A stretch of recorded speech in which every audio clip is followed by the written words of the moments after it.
este análisis clarísimo, clarísimo, Sí, me parece. sí. No hace falta agregar nada. Nosotros, Échale agua. exacto, vamos a cambiar de tema.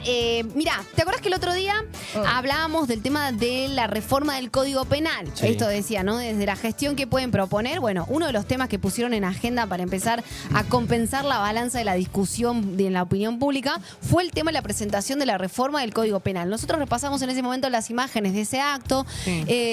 pero claro, hay una letra chica que analizar.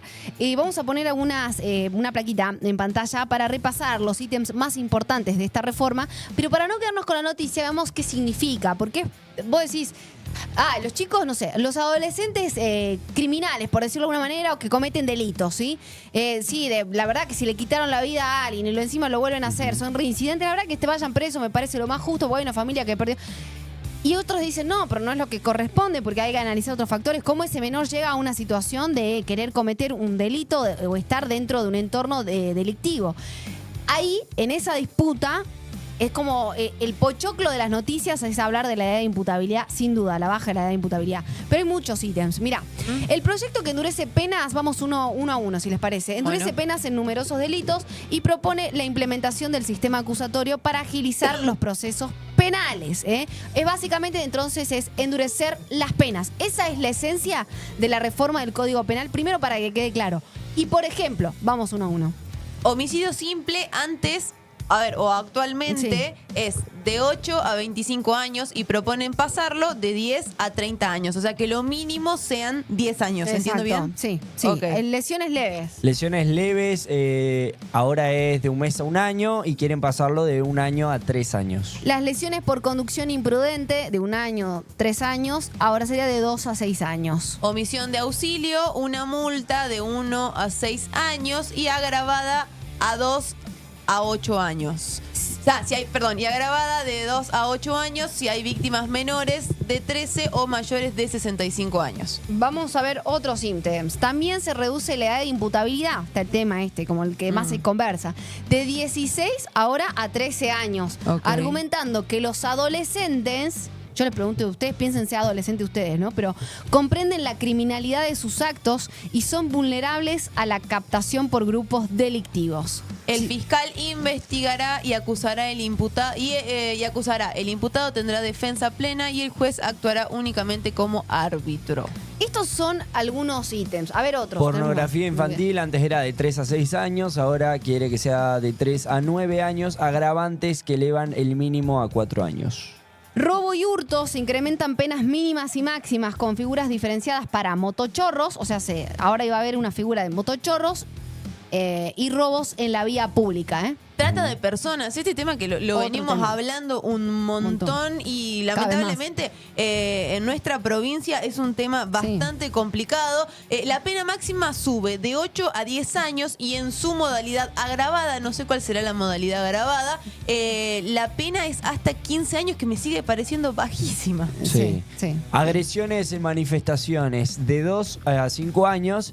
Si son contra funcionarios o fuerzas de seguridad, hasta 9 años. Claro, los funcionarios no se los toca. Igual pornografía infantil, 9 años, o sea... no dejan de No, ser. estamos hablando del máximo ahí, inclusive. Claro, por eso el máximo 9 años sigue siendo Creo que bajo. nunca va a ser ¿Tenemos otra? suficiente igual. Creo que nunca va a ser suficiente y lo tenemos ya del otro lado, sí, al abogado César Lera para hablar un poco y entender esto, porque la verdad que hay que leerlo también desde la idoneidad y que invita. César, muy buen día, muchas gracias por recibirnos en esta mañana. Sé que es todo bastante... A ver, fue muy reciente la noticia y es difícil, me imagino, empezar a leer esto para poder interpretarlo, pero a grandes rasgos, ¿cómo sintetizaríamos el espíritu de esta reforma? Hola chicos, buen día, ¿cómo están? Sí, la verdad que primero hay que tener en cuenta que el gobierno presentó una reforma al Código Penal que pasa de 320 artículos a más de 900 artículos en esta nueva reforma y que hay que tomarla también como parte de la campaña política, ¿no? De las elecciones.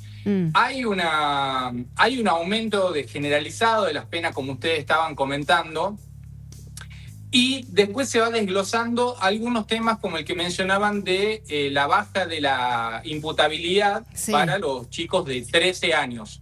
Ahora, ¿qué es lo que pasa con esto? Eso se va a tratar en una ley aparte, es decir, no va a estar dentro del Código Penal unificado. Y hay que entender que este pase de 300 a 900 artículos no es que se crean 600 nuevos delitos, sino lo que se hace es unificar delitos que había dispersos en distintas leyes, como por ejemplo las electorales, las fiscales, las aduaneras. Se crean nuevos delitos que creo que van a la par de la tecnología, por ejemplo, la pornovenganza, se crea los delitos cuando se crean imágenes con inteligencia artificial, con contenido sexual. Hay distintos delitos que se crean. El narcotráfico que estamos hablando, la verdad que a mí me sorprende que hayan mantenido la base de la pena en 4 años y en 15 años y solamente hayan elevado el máximo a más de 5 años más, digamos, de lo que estaba. Yo hubiese esperado que se eleve un poco más el tema del narcotráfico, sobre todo los mínimos. Y después una cosa que me parece que es el cambio más importante es la imprescriptibilidad de algunos delitos. Actualmente los únicos delitos que son imprescriptibles son los de lesa humanidad, lo sabemos todos.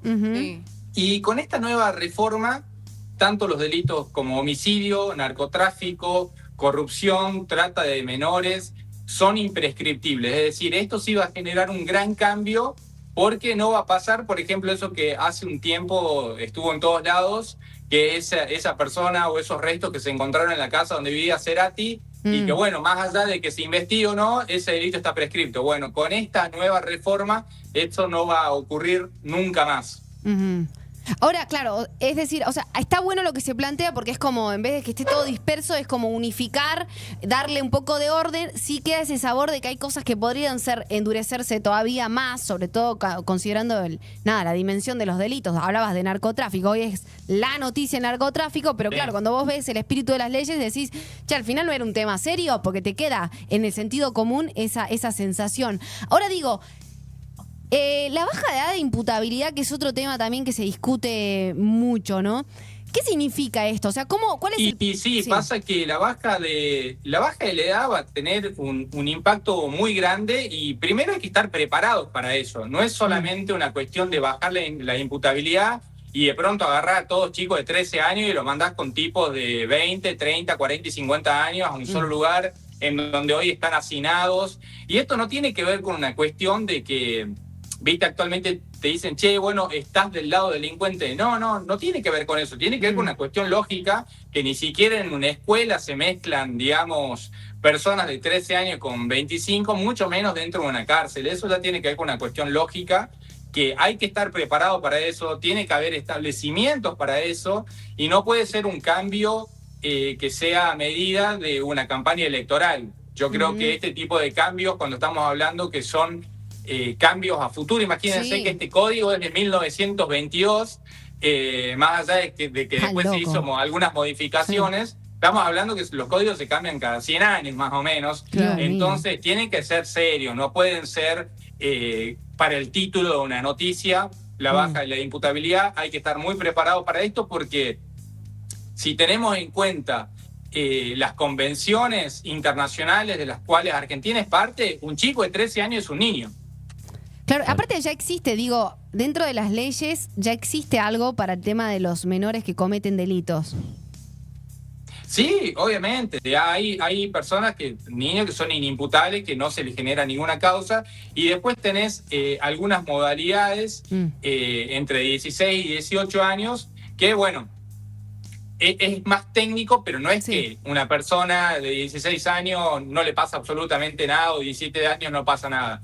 No, acá lo que se está queriendo hacer es que efectivamente un chico de 13 años pueda ir efectivamente a la cárcel, y eso tiene que ser, como te digo, muy, muy bien redactado, muy bien ejecutado. No puede ser así nomás porque este tipo de cuestiones existen en otros países, por ejemplo en Estados Unidos, pero cuando se habla de Estados Unidos hay que tener en cuenta de que cada estado tiene su código penal. Entonces es muy distinto de la Argentina, en el cual tenemos un código penal federal para todas las provincias.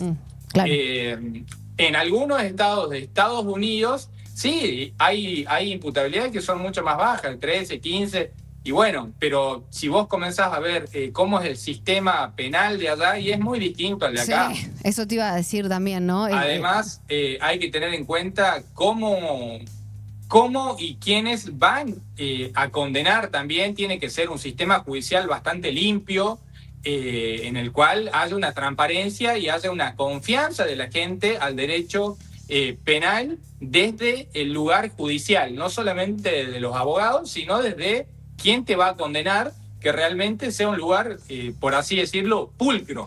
A veces es muy difícil. Sí. Reflexiono más y ahí los dejo.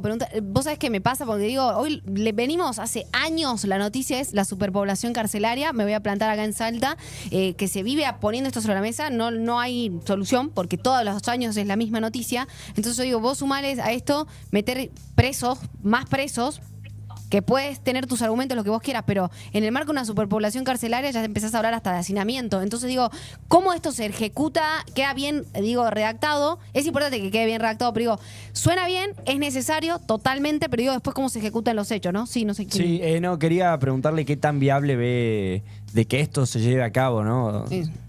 Sí.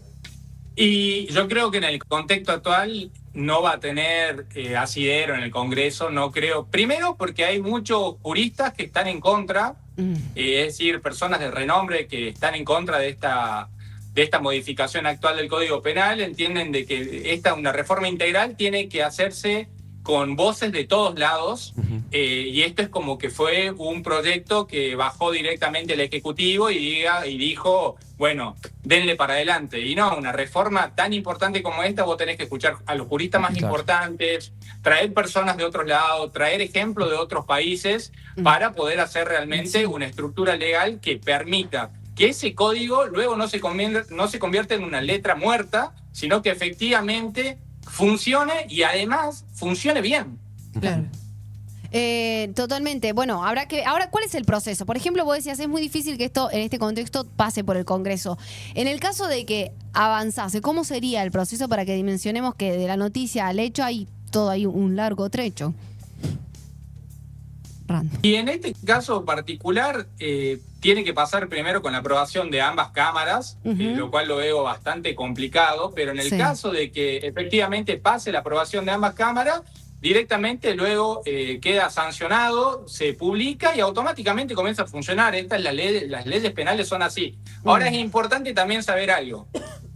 Todas las penas que hablamos de agravamiento de penas son para los delitos que son desde que se sanciona para adelante. Es decir, todas las personas, todos los políticos corruptos que han cometido delitos, a este Código Penal un poco le hacen la burla porque uno de los principios rectores del Código Penal es la ley penal más benigna. Es decir, que vos no le podés aplicar una pena más grave de la que al momento del hecho existía. Claro, quedan con la que volver a cometer anterior, un ilícito, básicamente, también para que se le aplique un nuevo claro, código. digamos, entonces es algo para futuro. No es que efectivamente con esto van a poder perseguir o las personas que están cometiendo delitos en este momento se le va a aplicar este código. No, este código se le va a aplicar a todas las personas que cometan delitos desde el momento de sanción. Eso es muy importante saberlo, porque si no a veces se mezcla el tema político, que ahora van a poder ir presos, van a poder llevarlo, y no, es mentira. Clarísimo, sí, está buenísimo esto. Pero nosotros veíamos recién esto el cambio de las penas y veíamos algunos ítems y decíamos, ¿no siguen siendo muy bajas las penas? Los límites, decíamos, el mínima tanto, máxima tanto, ¿no siguen siendo muy bajas? Por ejemplo, para los casos, veíamos, de pedofilia, de trata de personas, bueno, narcotráfico, lo dijiste vos recién. ¿Qué pasa con eso? ¿Por qué seguimos teniendo como la vara tan baja en tema de condena? Bueno, esto tiene que ver una cuestión de personas que estudian el derecho penal, no solamente que lo ejercen, sino hay muchos estudiosos del derecho penal, que muchos están en contra, porque es raro, ¿no? Cuando hablan de la mano dura, y resulta que quizás la mano dura la aplican con un delito de robo, por ejemplo, un robo a un celular, y de pronto un narcotráfico, una trata de personas, no se sube tanto las penas o directamente no le ponen prisión perpetua, ¿no? Que yo creo que era lo que todos esperábamos. Sí. Narcotráfico, prisión perpetua. Trata de personas, prisión perpetua. Pedofilia, prisión perpetua, porque son personas que, digamos, va a estar complicada que se reinserten socialmente. Sí, tal cual. Ahora, al robo sí queremos que pase en toda la vida. Y es raro porque los bienes jurídicos hay protegidos, si bien son importantes, un celular que te roben con el esfuerzo de tu trabajo, pero es incomparable con el narcotráfico. Claro, totalmente. No podés tener penas medios parecidas para ambos delitos. No, Claro, Entonces, cuando te hablan de mano dura, quizás es mano dura, como se dice, para los más débiles y para los de mayor poder, no tanto. Eso hay que tenerlo en cuenta entonces al momento de leer, ¿no?, estas noticias. César, te agradezco. Seguramente podremos volver a conversar porque esto va a dar que hablar si avanza como se prevé. Es importante y necesario el debate. El tema es eso, ¿no? Después cómo se traduce en cosas concretas o debates que estén argumentados, que sean saludables y que sean realmente el oxígeno que se necesita, pero no solamente sea algo como pochoclo, ¿no? Que me parece que ese es el punto que hay que diferenciar. César Lera, abogado. Muchas gracias.